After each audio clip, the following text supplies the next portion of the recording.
Ya, nggak jadi. Nonton lagi.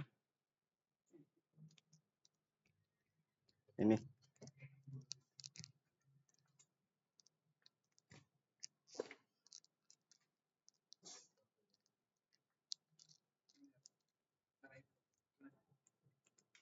Kabelnya ya.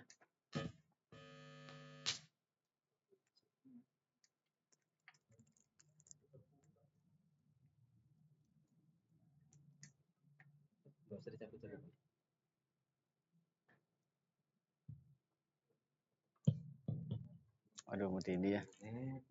Tinggi. Oke, terima kasih Mas. Aduh.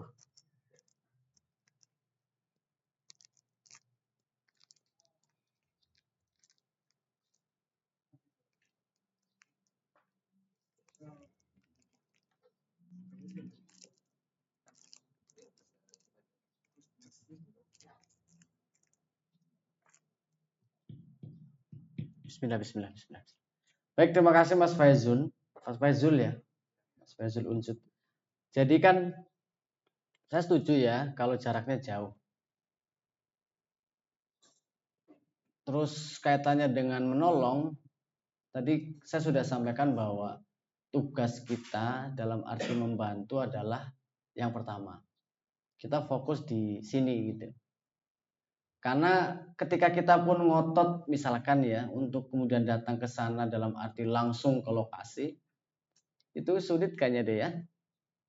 Kita pun belum tentu diterima untuk, malah mungkin kalau kita datang ke sana tuh ngerepotin gitu loh. Jadi yang memang jauh seperti kita, itu menolongnya tuh memang tidak harus ke sana gitu maksudnya.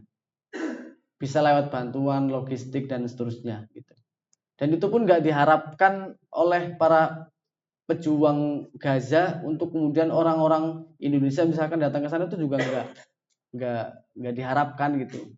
Tapi yang penting sadarkan lingkunganmu di situ gitu. Paham nggak maksud saya?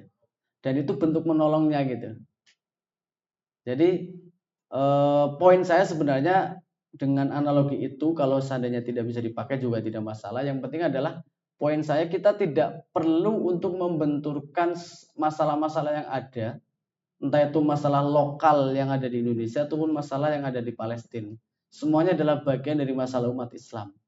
Dua-duanya bisa kita selesaikan secara bersama-sama. Dua-duanya bisa kita selesaikan sesuai dengan kita punya kapasitas, punya kemampuan dan sebagainya.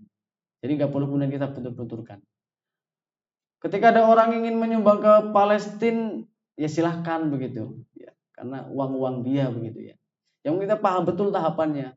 Kita punya tugas utama untuk membantu bagaimana Palestina merdeka adalah dengan kita menyadarkan pemahaman umat Islam khususnya di lingkungan di Indonesia. Itu pun yang terjadi di wilayah negara lain. Itu satu. Yang kedua tentang geopolitik ya, tentang geopolitik. Betul. Jadi sampai saat ini masih muncul pertanyaan, kira-kira apakah Israel yang memanfaatkan Amerika atau Amerika yang memanfaatkan Israel? Kira-kira jawabannya yang mana nih? Israel yang memanfaatkan Amerika atau Amerika yang memanfaatkan Israel? Yang menguasai itu aslinya Israel atau yang menguasai itu Amerika? Yang Amerika siapa? Yang Amerika memanfaatkan Israel. Tujuannya apa coba? Kalau seandainya Amerika memanfaatkan Israel.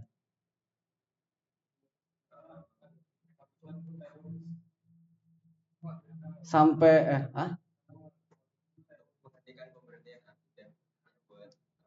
menghalangi dakwah gitu. Perhatian buat mereka ya. Oke ya, entar dulu kita diskusi aman. Kemudian yang punya anggapan kalau Israel ternyata yang menggunakan atau memanfaatkan Amerika ada nggak? Ada. Itu sampai sekarang belum ada jawaban pasti. Tapi kalau saya punya pandangan, itu kayak simbiosis mutualisme. Masing-masing punya kepentingan. Paham nggak maksud saya? Kebetulan mereka kan bestie gitulah ya, satu kan gitu. Israel pengen punya negara. Bagaimanapun yang melahirkan Israel adalah Amerika. Nah ini ada hal yang menarik nih kalau kita bicara geopolitik. Ketika 1948 Israel merdeka, negara yang pertama-tama mengakui kemerdekaan Israel itu siapa? Salah satunya Amerika kan bukan lagi mengakui, memang dia yang melahirkan kan. Inggris jelas dia yang melahirkan. Salah satunya adalah Iran. Padahal kalau teman-teman kemarin baca, Iran sempat bersiteru dengan Israel. Pernah nggak bertanya gitu? Iran yang awal-awal juga mengakui kemerdekaan Israel, tetapi kemarin sempat ada penyerangan gitu. Bahkan sampai seperti perang region gitulah ya, saling serang dan seterusnya. Kenapa? Ya tadi, karena memang kalau kita melihat tentang peta geopolitik, pertanyaan tadi itu sebenarnya tidak terlalu penting begitu menurut saya ya. Tapi ya mungkin ada yang menganggap penting. Cuman ketika saya ditanya dengan pertanyaan itu, pertanyaan menarik ya. Simpel tapi menarik. Ya kan, kita kira-kira yang mengendalikan itu Israel apa Amerika kan gitu ya. Cuman kalau menurut saya sih dua-duanya itu masing-masing punya kepentingan dan saling menguntungkan saja gitu. Jadi simbiosis saja. Saling support lah, mereka kawan akrab lah, anggaplah begitu. Nah, betul karena dulu pernah dicoba pada tahun 1967 ada namanya perang 6 negara ya, yaitu antara Israel dengan wilayah-wilayah sekitarnya, kayak Syria, bahkan gabungan 6 negara, Mesir, Syria, Yordania, Saudi dan sebagainya. Ternyata memang Israel menang. Gitu. Kenapa? Karena semenjak adanya perjanjian Sykes-Picot 1916, sebenarnya secara de facto wilayah Timur Tengah itu sudah dikuasai oleh Barat, termasuk Saudi. Kira-kira Saudi itu boleh tidak sepakat, tapi pangkalan militer paling besar Amerika di mana? Saudi. Secara politik Saudi itu tidak dikendalikan. Bahasanya adalah dia sampai saat ini secara militer paling tidak mungkin akan sekarang tidak mungkin akan kemudian melawan Israel. Dulu misalkan Iran itu ketika belum ada revolusi Islam di Iran oleh Khomeini, yang dijatuhkan presidennya namanya siapa? Reza Pahlavi, gitu ya. Reza lah, si Reza itu. Diangkatnya Reza menjadi presiden Iran pada waktu itu karena urusan minyak. Pada waktu itu terjadi nasionalisasi perusahaan-perusahaan minyak yang ada di Iran, maka kemudian dijadikanlah Reza jadi presiden di Iran untuk kemudian menjadi pintu masuk perusahaan-perusahaan Amerika ataupun Inggris masuk di Iran. Bagaimanapun juga Iran adalah negara yang punya kapasitas untuk ekspor gas, termasuk Indonesia itu impor ke Iran juga. Gasnya loh ya. Besar mereka gasnya. Baru kemudian ketika ada revolusi Iran yang dipimpin oleh Khomeini, ya, baru kemudian perusahaan-perusahaan itu dinasionalisasi kembali. Praktis secara geopolitik, semenjak ada revolusi Iran itu sudah bukan proksinya Amerika, tetapi proksinya Rusia. Bagaimana cara membacanya? Ketika kemarin Iran menyerang Israel, 3 negara pertama-tama yang merespons siapa? 1, Putin. Kedua, Cina. Itu kedua ya. Ketiga siapa? Korea Utara. Geng mereka. Mereka geng itu. Secara geopolitik sekarang ya. Jadi di Timur Tengah atau mungkin di seluruh dunia, paling tidak yang tidak cenderung dengan paling tidak itu, kalau dia tidak ke Rusia, kalau dia tidak ke Amerika, kecenderungannya ya.